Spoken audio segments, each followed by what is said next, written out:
Right, guys, welcome to the latest in our Life After Qualification series. I think we did 6 or 7 what we've done. We've done them in person, we've done them purely remotely, but thankfully we're able to mould the two together today. We've got 3 speakers for you. So today we're going to talk about the direction your career can take as an accountant once you are qualified. For those of you who haven't been to or listened to any of our podcasts or this series before, I'll give you a bit of an overview on Morgan McKinley. So Morgan McKinley have been around for over 30 years, about 750 people in 16 offices across 9 countries, Europe, North America, and the Far East and Australia. We recruit purely into the private sector, looking mainly at professional services, commerce and industry and financial services as well.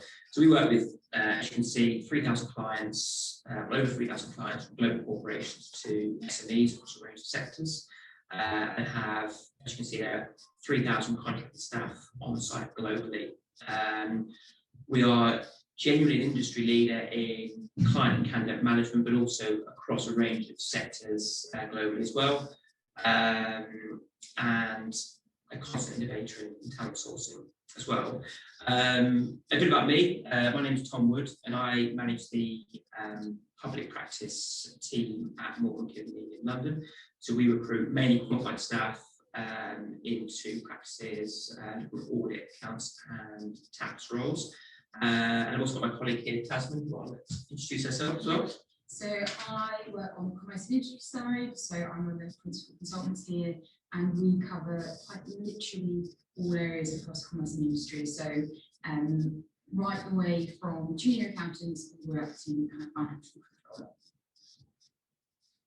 And then so our speakers for today, so Michael, we are still waiting to join us, but who should be with us before the end of the session today. We have Charlotte here, who is from Guardian, and we've got Puvi, who is from Autumn. Great, and then at the end of it, we'll do a market overview and a Q&A session, and we'll pick up with Charlotte. Hi, thank you.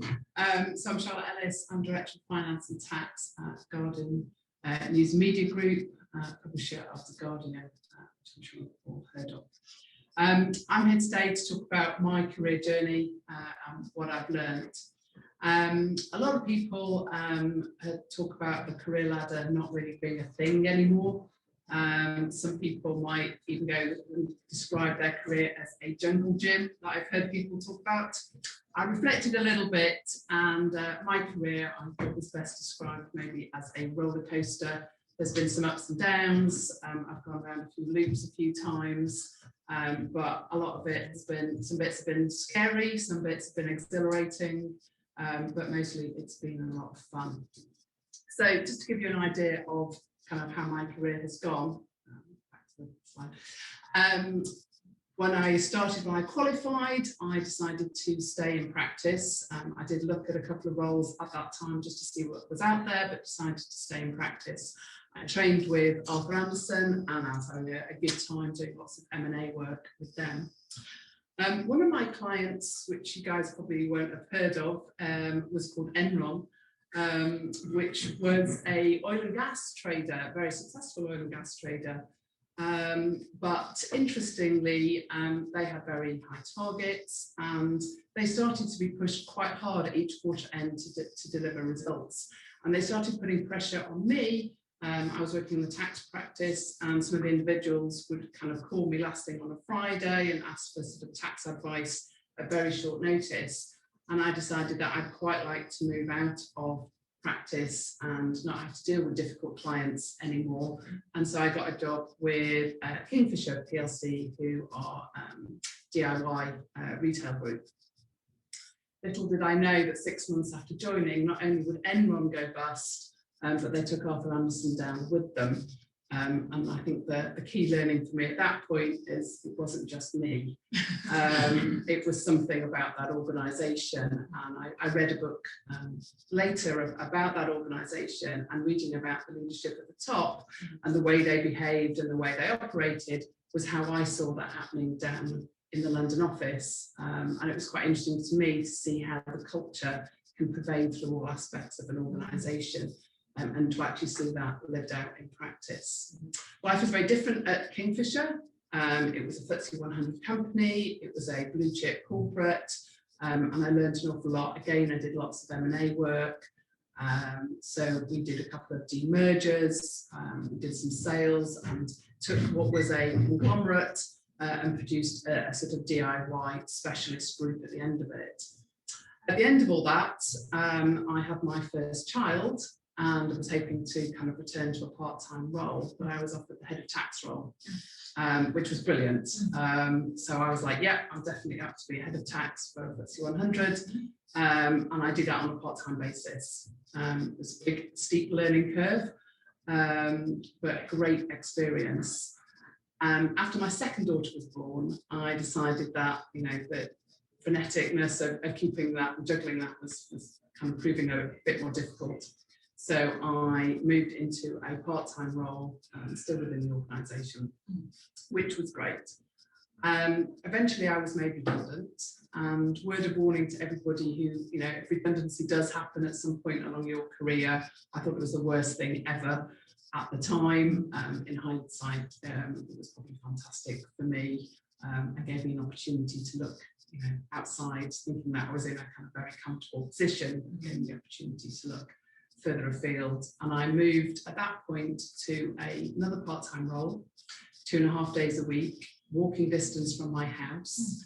And you might think that would have been kind of quite a low-level role, but it was actually for part of Tesco, which was their entrepreneurial business that had set up club cards. This was a very different culture, very fast-moving, bit seat of the pants, probably a bit Marmite. Some people joined and really struggled with that transition from a kind of blue chip type of organisation. Some people absolutely loved the kind of empowerment that it gave people to make decisions and be entrepreneurial and make projects happen. We did joint ventures in Brazil and Colombia and all sorts of exciting places. So it was a great experience for me, and I have to say, for me personally, I really love that kind of culture, and I think it's an interesting decision on qualification to think about what kind of organisation you really want to spend your time with. I also had the opportunity to get involved in a finance transformation. So they were putting in a new finance system at the time, and I volunteered to be part of that project, which again, I think has probably given me a springboard to other roles after that. After leaving Dunhumby, that was part of Tesco, I then moved to another entrepreneurial group. This was an international payments company, again, because I liked that culture of a kind of can-do attitude, empowered people, and a little bit seat of the pants as well in the way that we went about things. I helped them set up a tax department, bring their processes under control, and that business was sold to Alipay, the Chinese part of Ant Financial. And I could probably tell you some interesting stories about going to Jack Ma's retirement party in China, but time probably doesn't permit that today. But that was a great experience, and has led me on to the fact that I was then kind of got a broader experience and moved into outside of tax into a broader role as head of finance, director of finance at The Guardian. I've been there for about 18 months. I joined just before we went into lockdown, so it's been a very virtual experience so far, but I've got a much broader experience across the whole accounting function, which is really interesting to see. And interestingly, my daughter, it turns 18 next month, and I'm actually in my first full-time job since she was born, so I've been working part-time for a good 15 years. So I just want to kind of wrap up the kind of key learnings for me along my roller coaster journey. Lean into any opportunity that life gives you. Like I said, I think volunteering for a finance systems project gave me that move into a broader finance role, so making that transition from tax into broader finance. Think about your own values and the values of an organisation. Like I talked about the culture. It varies very much between organisations. Think about what the values are for you. I'm very comfortable now at The Guardian. I think their values of openness and integrity kind of sit well with me. Think about how that pervades through all levels of the organisation and what you think might work for you, whether you like the structure of a blue chip or whether you might like the more unstructured environment of a startup. And, you know, just from my experience, you know, working part-time, working flexibly doesn't need to hold you back. I've managed to make those jumps in my career throughout. You might have to go around the loops a couple of times to get there, but if that's what you're interested in and that's what you want to do, I don't think anything should hold you back.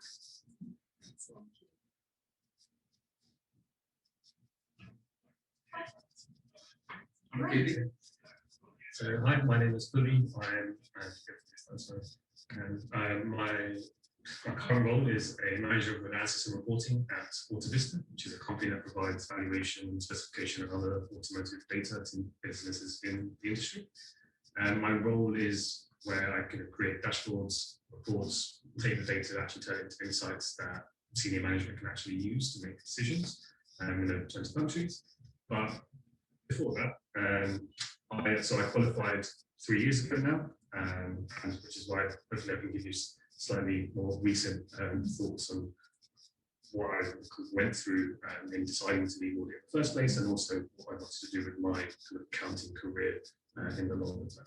So I did my qualification at KPMG in audit, and it was in financial services, so lots of hedge funds, real estate clients, lots of fun, but lots of long and unpredictable hours as well. So that it was a bit of a trade-off there. I learned a lot, but I also kind of learned about what I actually liked doing. So while accounting is great, I have nothing against T accounting and debits and credits, all wonderful, but I felt that accounting was going to need to go into the future.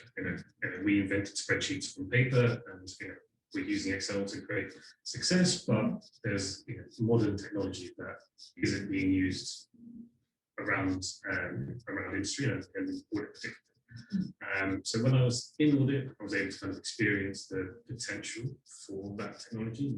We could automate a process which would have previously taken 7 interns 3 months to do, but it would be a click of a button. But the problem that I had in audit was that once you do that, you then get casted off to the next role, and you never see that again. You only kind of hit the top level of that insight, and I really wanted to delve a bit deeper. In terms of the actual kind of career path I was envisioning, I didn't want it to be any ceiling, so I was thinking, right, well, where am I going to be in 20, 30, 50 probably years at this point? And I kind of lost faith in audit, because every time you look at the newspaper, there's going to be a scandal of some sort of reform that's being tried to be pushed through, but isn't being pushed through, or generally just an expectation gap. If I talk to my uncle about audit, he will probably ask me why I'm not working hard. And I think this is a problem that I wasn't expecting to go anywhere. So in the next 10 years, I can continue working hard, but all I could see was lots more effort. And so I thought, I should probably try and think about a slightly different career with a less regulated environment, and somewhere where I could kind of come up with some of these solutions and actually implement them and drive them through. So when I qualified, my first step was to actually see if I could be part of that solution in audit. So I joined a specialist data analytics team in KPMG, which were tasked with dealing with the crazy tasks that the standard accounting was probably not trained for. And while that was brilliant, eye-opening, definitely lots more out there than just spreadsheets, it was very much still a very fun role within audit. And audit, the regulations, the amount of time it would take you to get a solution rolled out was just a bit too much. So that's why I started to think about what else is out there. What was I looking for? More money. That's fairly obvious. But it was one of the situations where I was like, I don't mind working hard, but money needs to balance that out. And I thought, audit, I wasn't seeing the right balance of what the amount of work you put in and what you get to take home. But what I did like about audit was that it was incredibly flexible. So when I was auditing these financial services clients who were based all around the world, naturally I didn't have to go to the office because my clients were in the US or Bermuda. But when I wanted to move to a new place, that was really important to me because I wanted to have that balance of work and life. So, if I was to start a family, I wanted to be alone, and that meant flexible working. Obviously, the rest of the world kind of cottoned onto that as well. So, everyone does it, but at the time, that was a fundamental one. So, just to put time to comparison, so this was basically like the middle of 2018 when I was thinking about moving to somewhere else. And in terms of the roles that I was looking for, it was really based off where can I use data and my accounting skills to actually influence and change the direction of companies, of strategies, of people, and what can I do to help companies realize what's out there. And so I kept it quite open when I spoke to recruiters at the time, and pretty much exclusively was looking through recruiters because they were incredibly helpful at showing me options that I wouldn't have typed into LinkedIn. And one of the things that I initially thought about was, oh, well, maybe I should do an internal audit because then I can use all of my audit skills while I'm working for a single company, and then I'd be able to experience, get that deep dive of data that I was missing in external audit. But then I went to a few interviews for internal audit, and it sounded even more difficult to kind of enjoy, I think is the word. So I thought, let me leave the word audit behind entirely, and let's look at some of the more exciting roles that get pushed forward. So I was looking at anything with a real kind of commercial focus. So FP&A, it was the buzzword. It's now kind of transitioned to something called SPNA because there's lots more of this planning and analytics that can be done across a company rather than just purely in finance.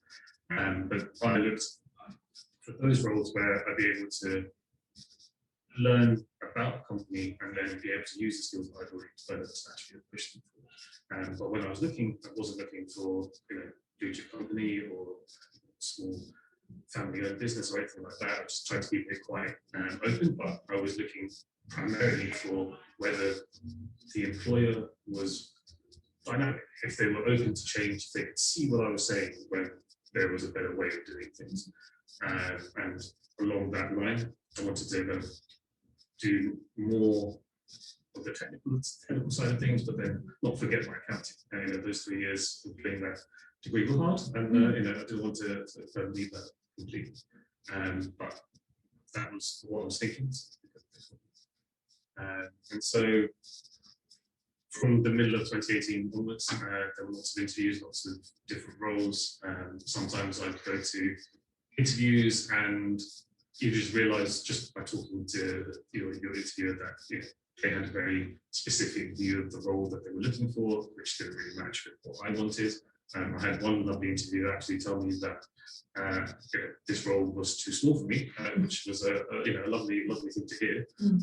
But it was really annoying at the time because I still needed another job, and it sounded great, but then clearly they had other plans for the growth of that role. So after that, I was quite open about what I wanted in terms of my career.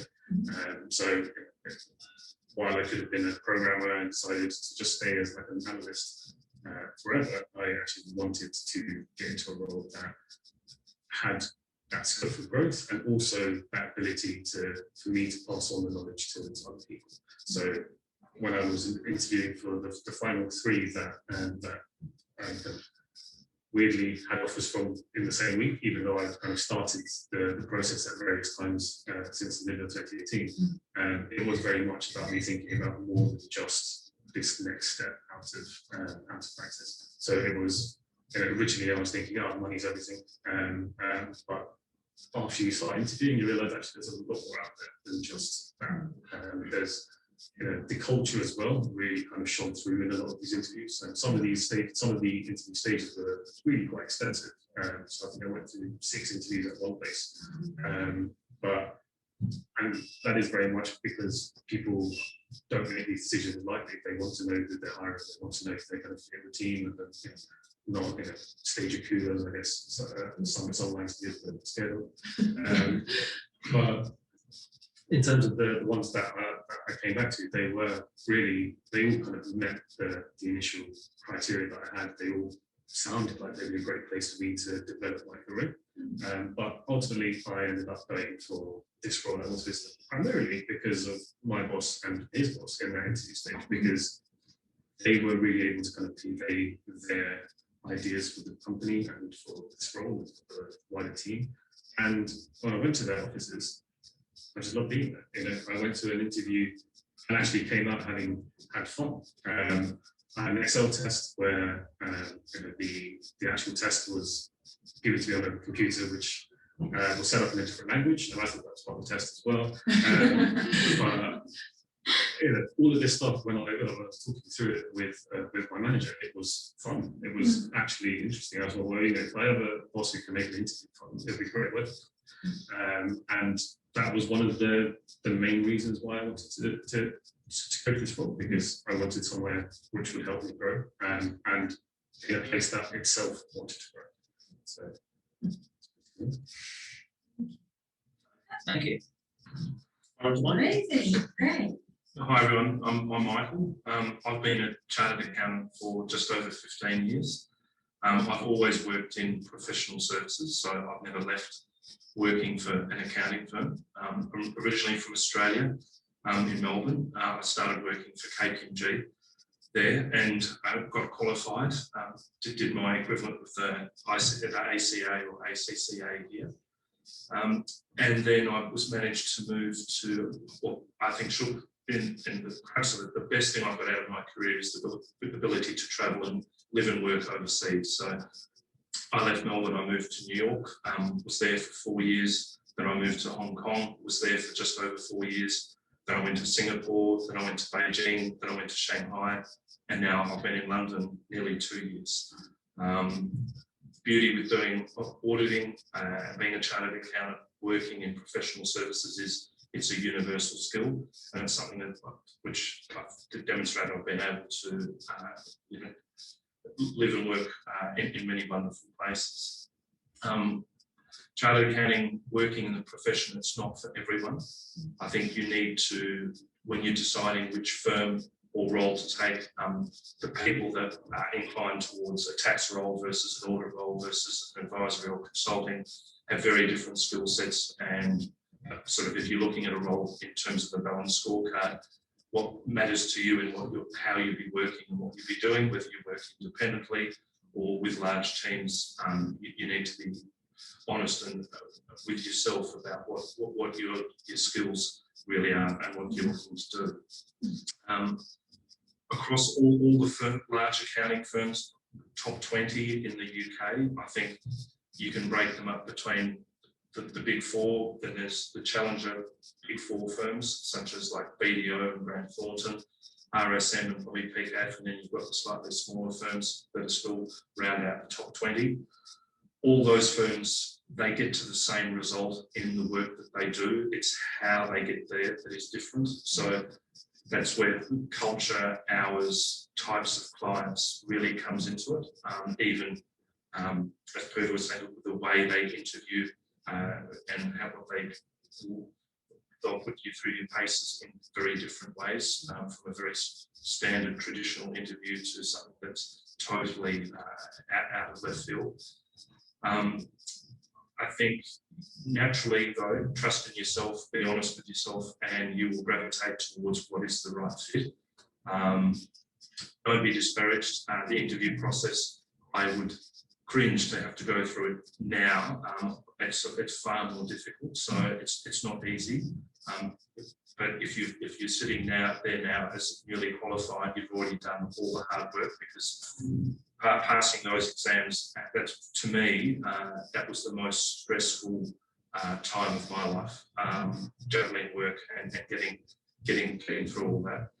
I think so. Just be honest with yourself, and I think in terms of your career, there will always be hurdles.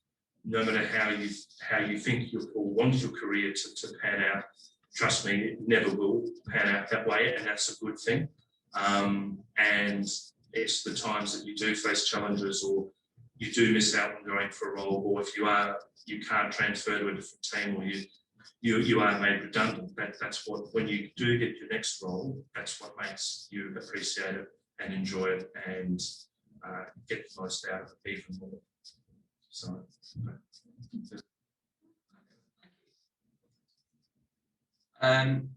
Bit of an overview from us on the market, me on the practice side, obviously Tasman on the commerce and industry side.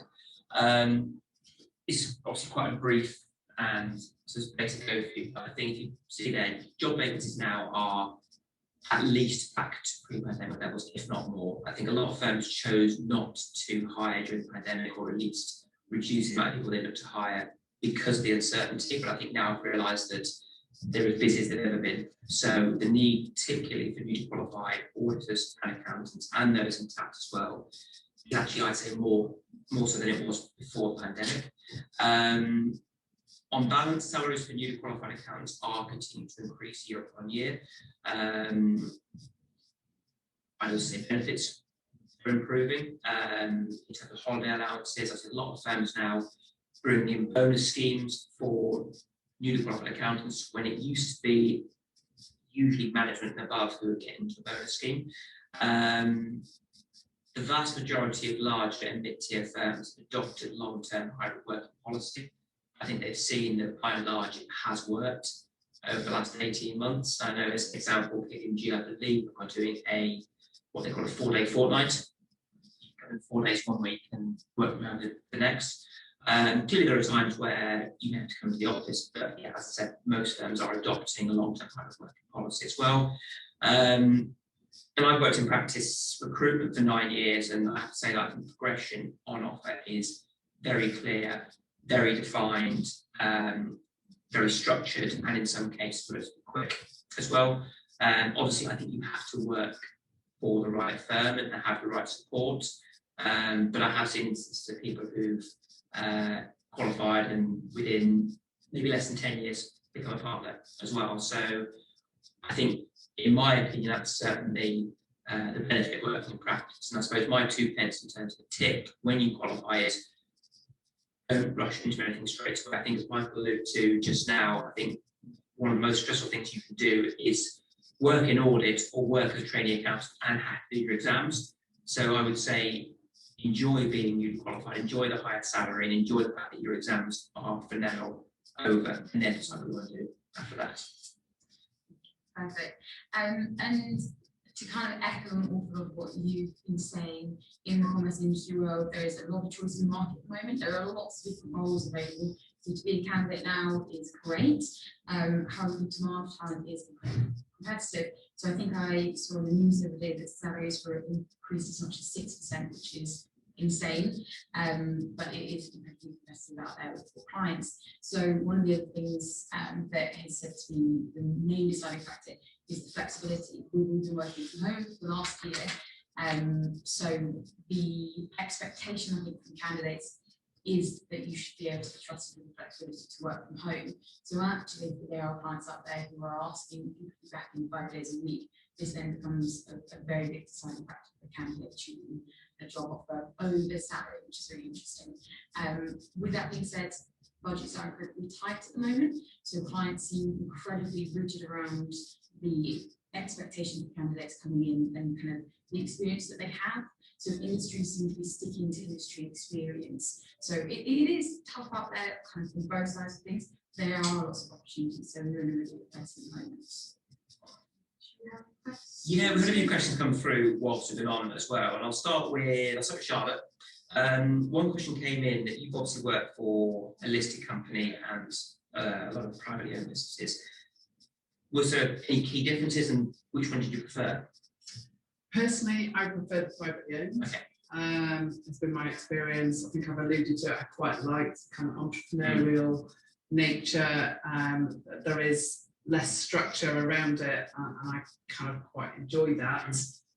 But that said, I've had lots of people join and find that a very difficult transition, and much prefer the kind of structure and the organisation that you would get in the future environment. So, you know, both have their pros and cons. I think a lot of it is around personal choice and your own ways of working. Okay, perfect, thank you.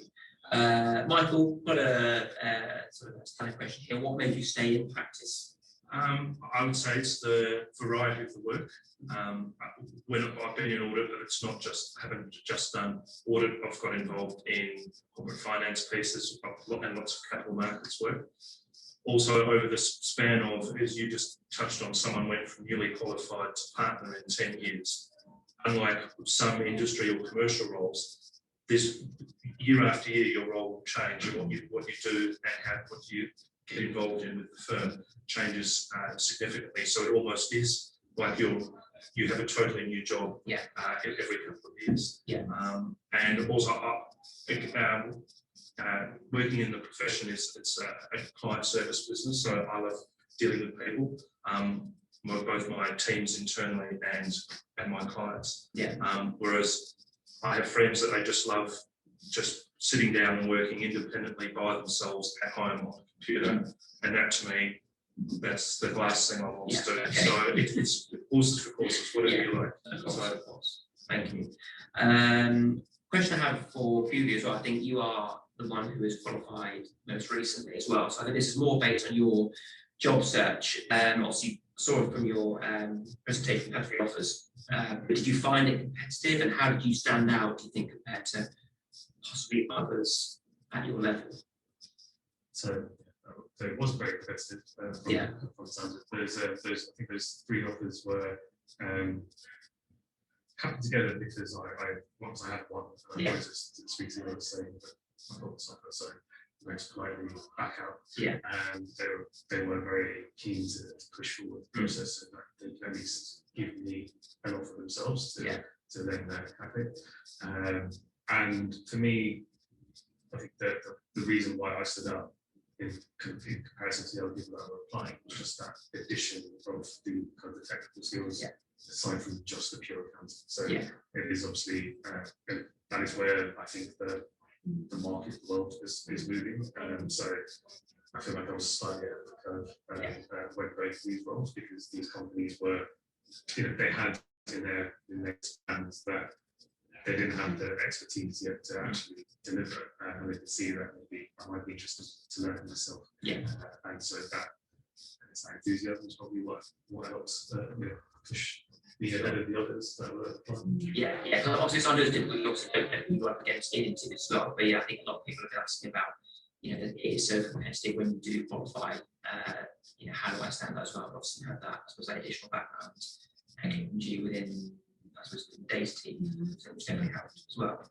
Another question we had actually for Michael as well is that, did you find it easy to transition to different countries? And could you transfer your skills from, say, China to New York to Australia as well? Was it quite a period of in order the accounting standards, the framework is international. So in the United States, some of my clients, they have a slightly different, US GAAP slightly different.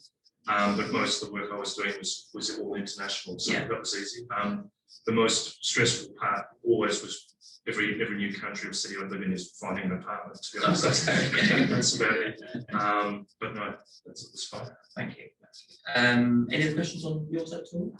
I guess for all of you, I guess we kind of go around. When you're interviewing candidates, is there anything in particular that you look out for that is either something to really, really avoid saying, or to really encourage that somebody says or somebody mentions? Sorry, I think one of the things I look for is people actually acknowledge the organisation that they're joining, to have done a little bit of research around the organisation. I don't mind if I'm being stalked on LinkedIn and actually, shows to me that the candidate is interested in wanting to find out a little bit more about my background and where I come from. And I would expect candidates to know a bit about the product offering and you know, what is available out on the website. So I find candidates who, you know, not bothered to download the accounts in Companies House, for example, you know, shows a like sort of under preparation in terms of their experience. Yeah, brilliant.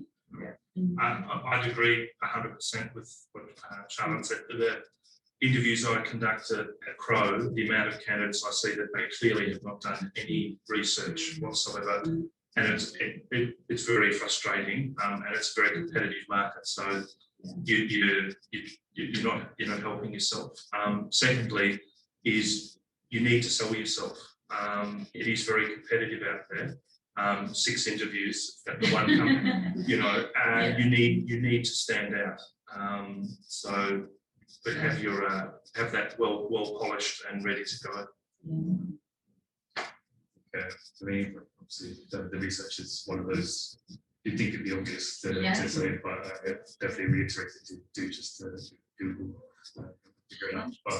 But for me, I think it's also the kind of the personal qualities that people don't often highlight and showcase when they're in next. So, you know, if you like teaching, for example, like make sure you're actually showing that, because you know there's a lot of very smart people out there who have no interest in developing others. But then for an employer, like it's great if you can then be part of that, you know, that growth for that company as a you know, wider than just your initial role. And similarly, you know, if you're doing things on your own times, if you're learning something else, even if it is just you learn to cook, right? Just talk about it, because it's, you know, that kind of growth mindset is hard to find, or at least it's hard to see in interviews unless you're specifically looking for it. But it will always impress someone if. That's really true. Growth ones. I think one kind of question we had as well was just in relation to virtual interviews. I think they are now here to stay. I wanted to maybe open up the floor in terms of what your opinion was of virtual interviews and whether you were happy that it was probably here to stay as part of the whole interview process. I think they are here to stay. I think they become very convenient, and it's a lot easier for candidates to attend a virtual interview, particularly if they're working from home. And I think that accessibility actually is appreciated on both sides. That's really good. But one thing I would say for people doing a virtual interview is it's still an interview. The number of people who, you know, don't put on a suit, kind of look a bit casual, don't think about their background and noise and that sort of thing, you know, still treat it like an interview, practice the tech, make sure you can get into whatever meeting software is being used, you know, those basics, make sure you cover those off, even though it's virtual. Great ones. I think we're seeing it's turning into not just hybrid work, but hybrid interviewing. I think people want to have that touch point of meeting face to face now, but I think as you said, the flexibility and convenience to be able to virtually interview can speed the process up. Yeah, certainly for like the first stage interview, it's so much easier to do it virtually than it is in live. I think so. Any other questions at all? No. Perfect. Well, look, thank you so much to firstly our speakers, Charlotte, Puvi, and Michael as well. Thank you to those who have been listening and watching today.